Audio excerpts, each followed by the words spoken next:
Fala aí galera, beleza? Bem-vindos a mais Chibu de Fishing. Vou convidar vocês a se inscrever aqui no canal, ativar as notificações, curtir e compartilhar nossos vídeos, seguir a gente lá no Instagram. Tendo alguma dúvida, deixa aqui nas perguntas e respostas que eu vou ajudar vocês na medida do possível. Pessoal, hoje a gente vai falar sobre maré, né? Maré e especificamente maré e mangue, tá? Eu vou falar aqui, no meu caso, é canal do Mar Pequeno e mangue junto. E as marés, a influência das marés nisso, tá? Tô gravando isso aqui porque ontem o Leandro foi pescar, um amigo nosso lá do Rio, e ele entrou num manguezal e tava com muita corrente, né? Muita corrente do jeito que ele não tinha visto outras vezes lá. E eu falei, pô, Leandro, você escolheu a lua errada. Aí ele falou, mas como isso de lua? Não tô entendendo por que isso, o que tem a ver uma coisa com a outra. E a lua, pessoal, vai ter a ver com a maré, né? A maré, eu desenho mal pra caramba, pessoal, mas vou tentar gravar. Tentar gravar não, tentar desenhar aqui pra vocês. A diferença de oscilação de maré de lua e uma maré de quarto, que a gente chama, tá? O que é maré de lua? Lua é quando as luas são as luas mais cheias ou mais vazias. Ou seja, lua cheia e lua nova. Lua cheia e lua nova, a maré ela vai subir mais e descer mais. Ou seja, ela vai ter uma maré alta mais alta e uma maré baixa ou maré seca, mais baixa. Né? Então, essa amplitude entre aqui e aqui, ela é uma oscilação maior, tá?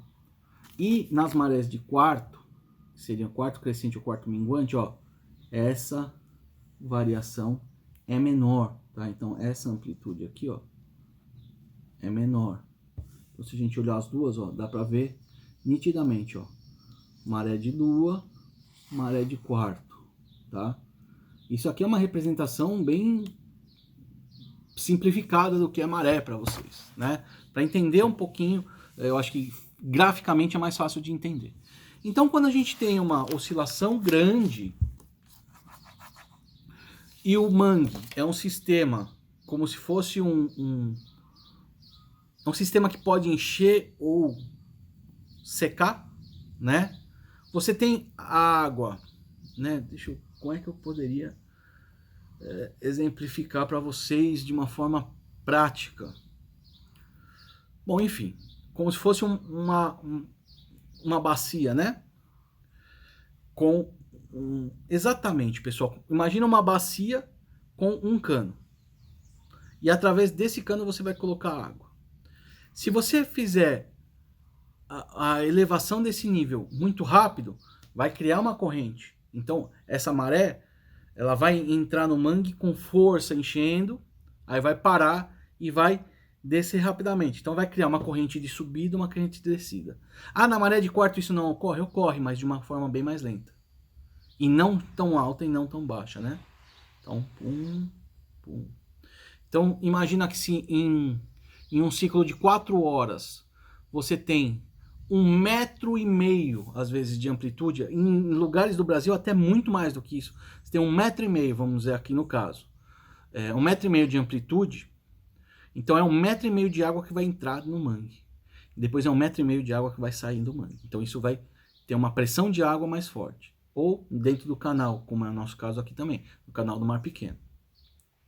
Se você tem uma variação de 60 centímetros, de repente numa maré de quarto, você vai subir 60 e vai diminuir 60. Então essa corrente de entrada e corrente de saída vai ser muito menor. E isso vai gerar menos corrente. Gerando menos corrente, você gera menos turbidez de água. Porque se a água passar com muita força, o que acontece? Ela pode levantar sedimento e turvar a água, principalmente na maré baixa. Porque a maré baixa você vai ter, né, o fundo aqui e maré alta. Então você está enchendo, tum, tum, tum, tum, tum. O sedimento ele não tende a chegar tão na superfície numa maré alta. Porém, na maré baixa, ó, você está descendo, descendo, descendo, descendo. Tem vezes que ele até zera, né? Vai ficar seco. Então, na hora que ele acabou de descer, na hora que ele começa a subir, ela já vem trazendo sedimento. Então, nas marés de luas, em situação de mangue, o final da enchente tende a ser melhor do que a vazante, o que o final de vazante. Por exemplo, aqui na minha região. Porém, se essa maré for muito grande, ela pode entrar muito no mangue. Enfim, mas isso aí já tem outro vídeo falando sobre isso. Mas a gente está falando sobre maré.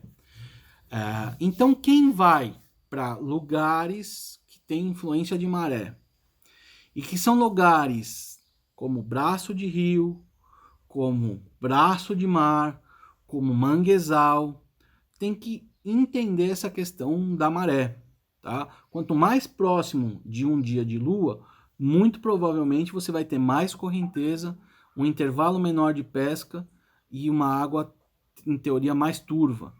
Perto das marés de quarto, você vai ter uma condição de pesca com menos corrente, com água, em teoria, mais limpa, né? Então, acho que isso deu para contribuir um pouco de conhecimento.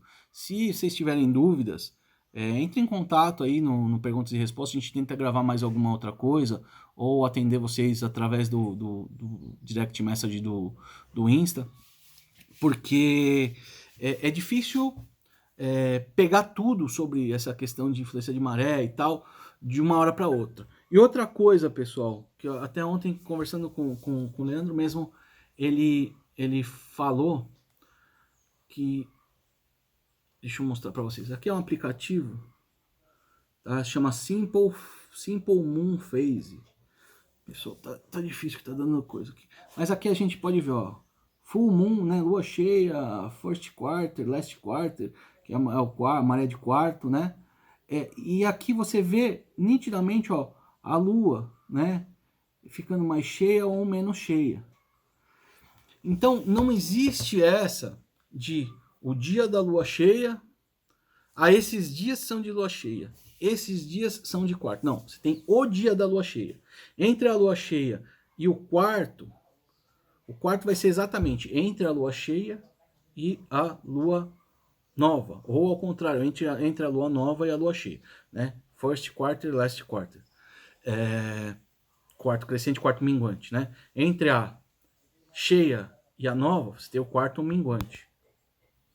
Entre a nova e a cheia, você tem o quarto crescente, tá? Então, essa é só uma marcação para te orientar, para referenciar sobre a Lua. Mas a Lua não para. Fala, não, hoje eu parei, vou esperar a próxima para dar um pulo. Né? O movimento, ele é contínuo, né? Então, as referências são essas. E aí, vou dar mais uma dica exatamente para nossa região aqui, e eu acho que deve servir para qualquer lugar de mangue ou braço de rio. 2 dias, né? 2 dias antes, 1 dia antes, dia de quarto. 1 dia depois, segundo dia depois. Esses são os melhores dias para mim, na hora de acertar uma maré, uma pescaria em manguezal ou em canal, tá? Às vezes se estendendo 1 dia a mais, né? Seria o terceiro dia antes e o terceiro dia após. Mas geralmente esses 5 dias são os dias que eu reservo para pescar no mês, né? Então são geralmente 2 quartos no mês. Então normalmente são 10 dias de pesca no manguezal. E aí outras condições, por exemplo, você sobe o rio, aí você tem uma condição de pesca boa em dia de maré de lua e tal, mas aí é outra questão, tá bom? Um abraço, até a próxima.